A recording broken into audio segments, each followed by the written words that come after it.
Intervention en treillis militaire, fusils et gilets pare-balles. Les méthodes sont celles des forces spéciales. Depuis le début des années 90, une unité gouvernementale est chargée de défendre l'Amazonie. Elle fait partie de l'IBAMA, l'Institut de protection de l'environnement brésilien.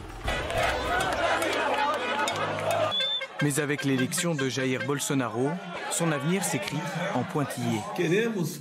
Nous souhaitons que les agriculteurs et propriétaires terriens soient en sécurité sur leurs terres et qu'ils n'aient à se soucier de rien d'autre. Nous voulons mettre fin à l'activisme et aux amendes de l'IBAMA dans les campagnes brésiliennes. Au nom du développement économique, Jair Bolsonaro veut exploiter les ressources de l'Amazonie. L'Amazonie, la forêt vierge la plus importante de la planète. Culture du soja ou d'huile de palme, Jair Bolsonaro entend ouvrir des territoires autochtones à l'exploitation agricole et minière. Au Brésil, 13% du territoire est constitué de terres indigènes, la plupart situées en Amazonie.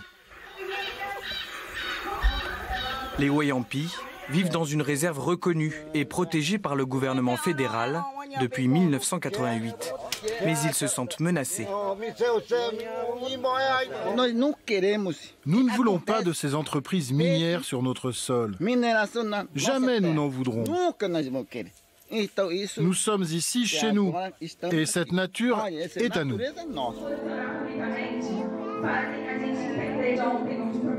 L'une de leurs porte-paroles est Sonia Guajajara. Elle est la première indigène de l'histoire à se présenter à l'élection présidentielle.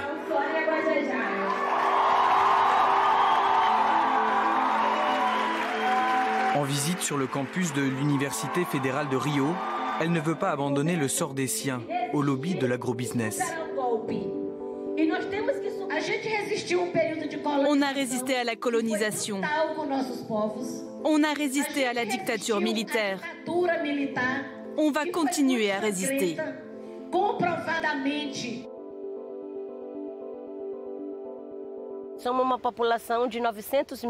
Nous sommes 900 000 indigènes au Brésil.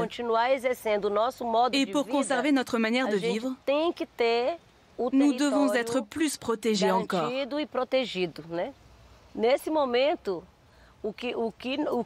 C'est un moment